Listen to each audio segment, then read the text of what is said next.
समझते हैं कि भ्रकुटी के बीच में रहती है, इसका क्या मतलब है?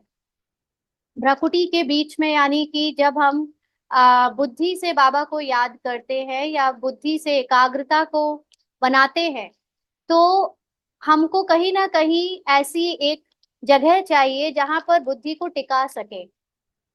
तो बुद्धि को टिकाने के लिए सबसे बेस्ट स्थान जो पूरे शरीर में होता है, वो होता है आपका मस्तक। है ना, जो हमारे अलग अलग चक्र होते हैं, उन चक्रों में भी सबसे ऊंची पोजीशन होती है आपके आज्ञा चक्र की, यानी मस्तक।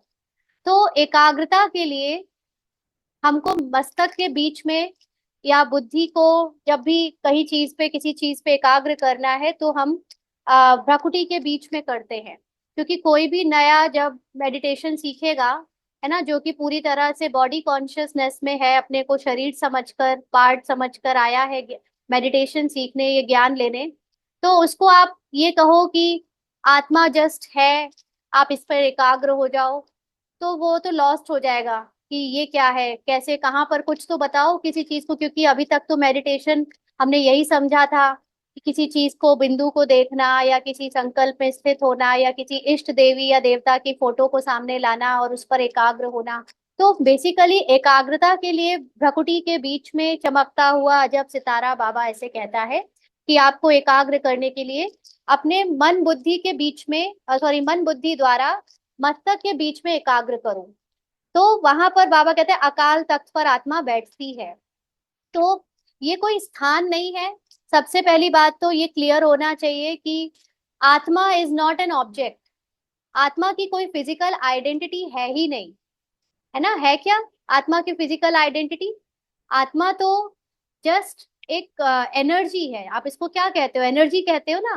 तो वो उसके होना, शरीर में होने का क्या मतलब है, ये हम समझेंगे। हाँ, कि आत्मा शरीर में कहाँ रहती है, लोकेशन क्या है, इसके लिए पहले बात तो ये विस्तार की बातें हैं। है ना, कहाँ रहती है ये विस्तार में जाता है, लेकिन फिर भी आंसर पता होता है तो हमारा मन बार बार ये पूछता नहीं है।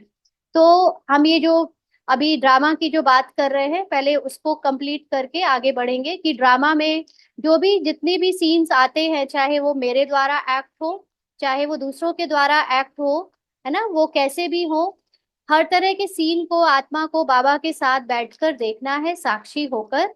और वो कहाँ पर साक्षी होगा? और साक्षी कौन होगा? साक्षी होगी आत्मा।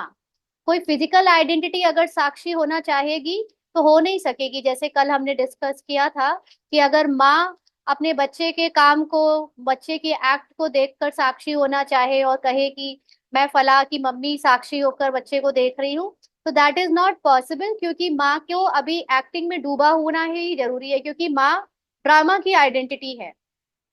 आत्मा ना तो किसी की माँ है, ना पिता है, ना बच्चा है, ना कोई और रिश्ता है। आत्मा का फिजिकल रिलेशन से परे है आत्मा। तो ये जो अलग अलग रिश्ते की आइडेंटिटी समझकर हम साक्षी होते हैं, तो that is not going to work.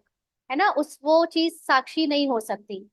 साक्षी आत्मा हो और फिर उस आत्मा के स्मृति में स्थित होकर फिर मैं रोल में जो भी दूसरों का देख रही हूँ या अपना देख रही हूँ, उस रोल को साक्षी होकर देखूं ना, दूसरों के एक्ट को या अपने एक्ट को साक्षी होकर देखूं। ये साक्षी होने का सही तरीका है। तो अब सोल क्या है? अभी तक तो हम